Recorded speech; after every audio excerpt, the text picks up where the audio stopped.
Good day, Dr. Ruckel here. Today we're going to talk to you about a formula or tonic that you can easily make at home yourself to help you with cold and flu symptoms, sore throats, coughing and respiratory type infections. So this is going to be a mixture of honey, garlic, onion, and thyme. This is simple to make. You can access all the ingredients at a grocery store if necessary.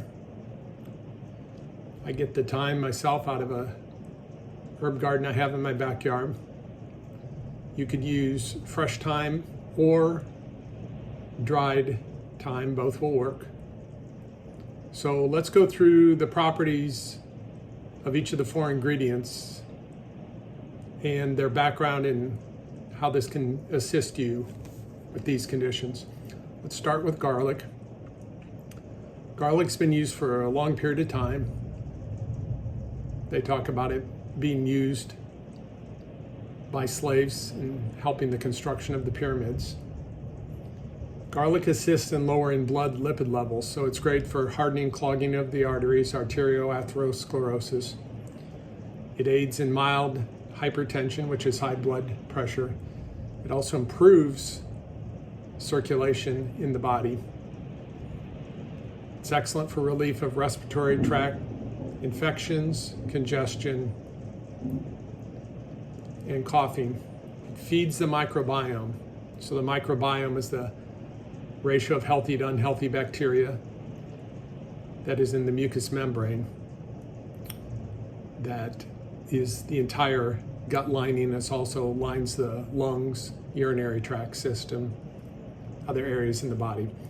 Garlic is the #1 food or herb for pulling heavy metals out of the body. So it's a very effective in prevention and treatment of heavy metal poisoning. It's an overall anti-aging protocol. Just all the things I mentioned already would seem to point in that direction. Interesting use of garlic in World War I and World War II. So the drug option at the time was sulfa drugs, but British soldiers found that the garlic was more effective. So there was a campaign to raise garlic by the people of Britain to aid the soldiers, and it was preferred over the sulfa drugs. There's a terminology called Russian penicillin, and it's basically chicken soup with garlic added to it, so they understood its natural antimicrobial properties. Garlic is interesting. You'll see it in movies where you see cloves of garlic and they say, oh, it wards off evil spirits, which is a funny thing to say, but research has shown that it's antimicrobial, so the influences or effects of it is actually cleansing the air, much like essential oils would. Onions is the next ingredient in this formula. The onion I'm going to use was actually grown in our garden. Onions are what's called a quercetin source. It's a bioflavonoid. It's a natural blood thinner, inhibits tumor growth, lowers blood pressure, aids in asthma and respiratory conditions, and it's immune boosting. It's a sulfur source along with garlic. That's why you get the smell that's emitted from those two vegetables.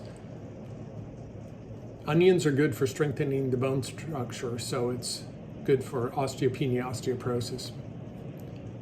Third ingredient that we're going to utilize in this formula and talk about is honey. A teaspoon of honey is enough to keep a person alive for 24 hours. A worker bee works its entire life and produces about 1/12 of a teaspoon of honey. So we have a lot of gratitude and appreciation for the hard work that the bees do to provide us with this wonderful food.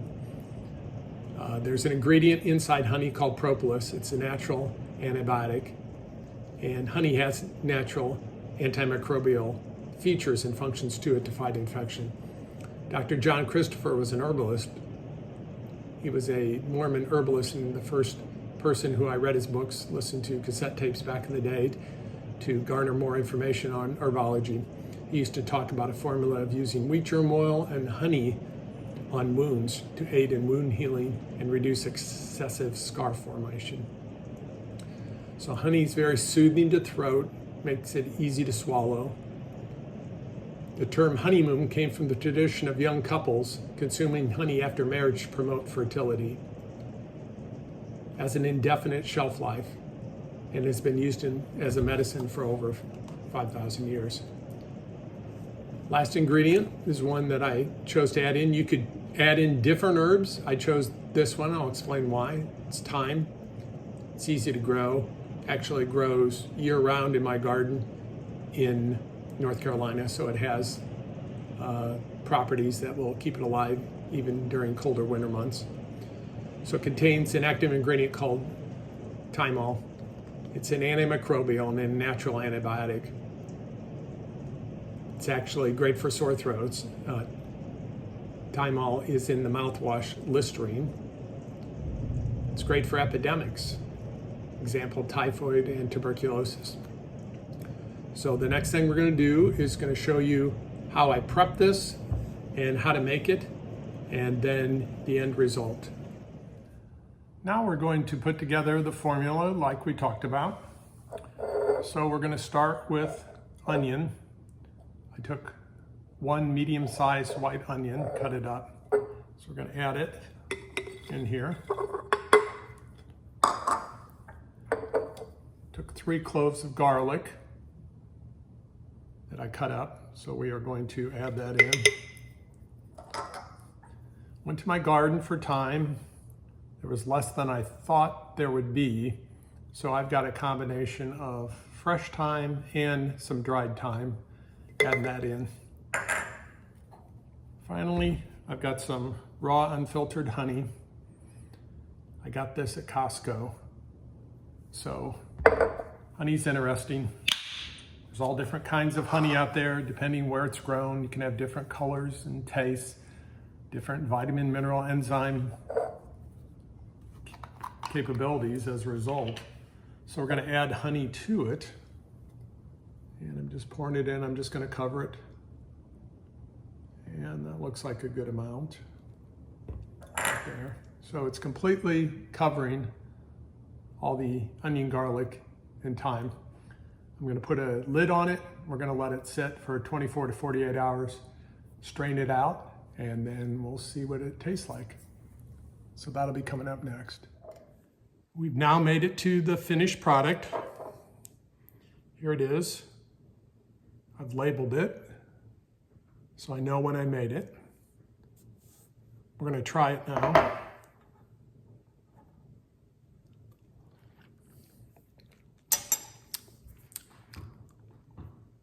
Pick up, I'd say first the onion, then the garlic, and then the thyme, but they're all there. I'd say it's a pretty good blend. This can be taken preventatively if you feel like you're on the edge of getting cold or flu symptoms, scratchy throat. Certainly can be taken in treatment. Treatment you could take like a teaspoon every couple hours. A lot of times, once you're actively in infection, you want to treat aggressively. Typically, we dose things every couple hours. That way you get over it quickly and not have it extend on for weeks on end. Try it, let me know what you think. Have a great day.